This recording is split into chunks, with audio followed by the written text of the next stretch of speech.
Okay, so I just wanted to talk briefly about anxiety and what I do in the moment to manage anxiety. So, being autistic, lots of things trigger anxiety in me.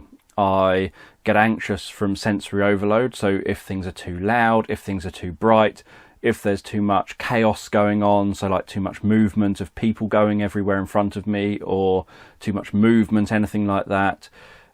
From certain sensations like being touched, certain physical sensations. There's lots of things that trigger me to feel anxious. I get anxious with uncertainty, as many people do, but I get anxious with not having a plan. And so there's lots of different things that cause me to become anxious. And I'm known among most people who have ever met me as someone who, oh, Dan, he's incredibly calm and kind of in control of himself. They don't use that word, but that's what I am. And they'll comment on how calming I am and what a calming presence I am. But the reality is I am in control of me pretty much all the time. I'm constantly controlling my responses to the world around me. And so situations that would make me anxious, on the inside, I start noticing I'm getting anxious. Nowadays, I know certain things that are going to make me anxious, so I start doing, say, certain techniques before I'm in the situation to be anxious, so that I'm already calming myself down, kind of preparing myself. So it's a bit like if you know a jump is coming on a film, you kind of prepare yourself so that when that character jumps, makes you jump on the film, you don't really jump because you've already prepared, you know it's about to happen. The same with like having a nail being banged in with a hammer. It kind of makes you flinch, but if you know that it's about to happen, you can begin to train yourself to not flinch when it happens. So you know it's about to happen and so you don't flinch. Whereas if it happens and you didn't know it was about to happen, it's unexpected, then you might flinch.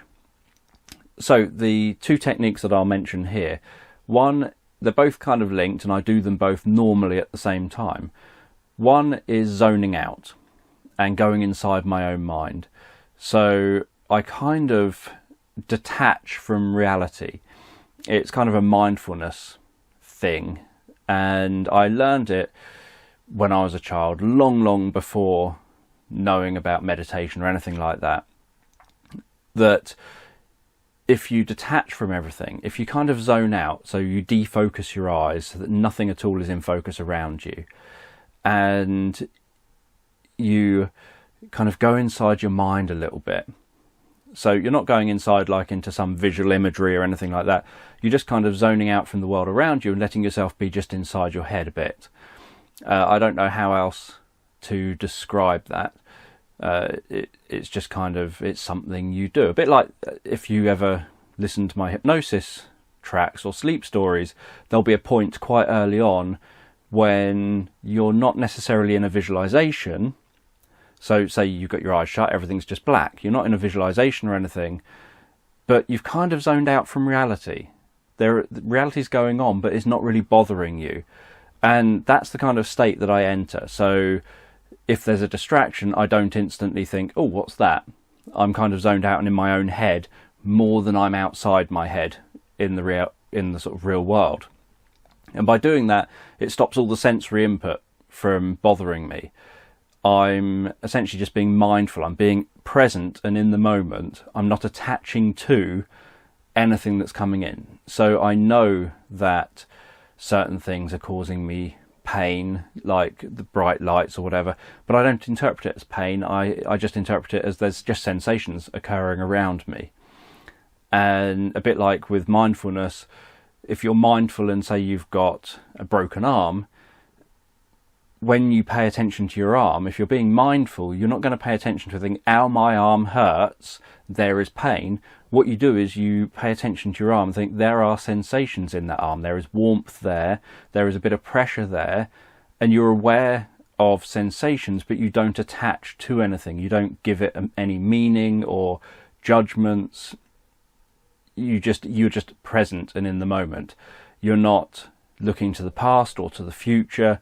So you're not kind of making things worse for yourself. Like if you think I'm going to be in this situation for ages and it's making me anxious, obviously that makes you more anxious because you've told yourself you're going to be in a situation that's going to make you anxious in the future. So as Milton Erickson, the great hypnotherapist, said, that with pain, for example, you can eliminate a lot of pain by giving someone amnesia for past pain, for the fact they've been in pain up to that point. Give them amnesia for the fact they might be in pain in the future. And then all they're focusing on is their present experience. And because they're only focusing on their present experience, the pain significantly reduces, because a big part of what makes pain worse, and he was talking about physical pain, but the same goes for emotional and other sorts of pain. What makes pain worse is being aware that it's coming and aware that it's been, as well as aware that it's here now.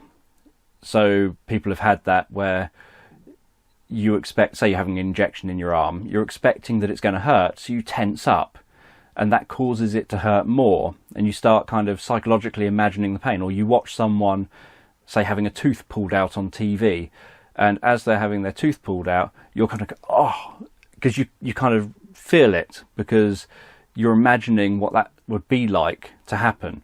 So the idea is to just be present and go inside. So I go inside my mind and I'm just present. I'm not giving any interpretation to anything around me. If anyone tries to talk to me, I will blank them. I will be blunt with them if I have to and say, no, not talking to you. I've got to just remain calm, be very direct about things. So that's one technique I use a lot, and I often use that mixed with the second one, which is to breathe. Now, we all breathe anyway. Breathing is an automatic behaviour that is also able to be controlled voluntarily, which makes it quite unique among automatic behaviours. And when you breathe in, you trigger the stress response. When you breathe out, you trigger the relaxation response. And ordinarily, you breathe in and out pretty much evenly, so you don't get stressed and you don't get relaxed. You stay quite steady. When you panic, you often breathe in for longer than you breathe out. So you go, and you start having a panic attack. And when you relax, you breathe out for longer than you breathe in. So you go, and you trigger relaxation. So that happens automatically, whether you like it or not. When you get anxious, you breathe with one pattern. When you get relaxed, when you're more relaxed, you breathe with another pattern. But you can do it voluntarily. So if you know you're going to potentially be anxious, you can start doing 7-11 breathing, which is breathing in counting to 7 and then breathing out counting to 11 to make sure your out breath is longer than your in breath.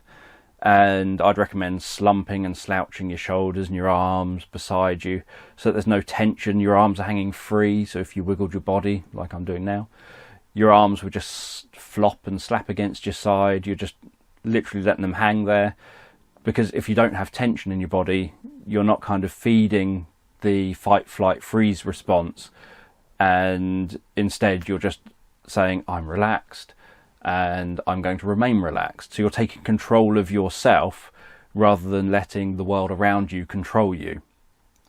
And when you do the 7-11 breathing, you want to breathe all the way down into your stomach. So your stomach puffs up and goes back in again with each breath, not just shallow breathing up in your chest. So it's not, so your chest doesn't really move, your whole stomach moves instead, as all the air goes all the way in down to your stomach, and then you breathe all that air back out again. So the longer you do that for, the more you keep triggering relaxation. And the good thing about it is obviously you can do it anywhere at all and no one would notice. If you find anything I say helpful and you want to know more, any questions you've got or anything you think, oh damn, would you cover this in a video, or what about talking about that, feel free to just put them in the comments below. Obviously, if you find this helpful at all, give it a thumbs up. And if you use any of these techniques, then share your experiences below as well, because I'd be interested to know how you get on with some of this stuff. And I will see you in the next video.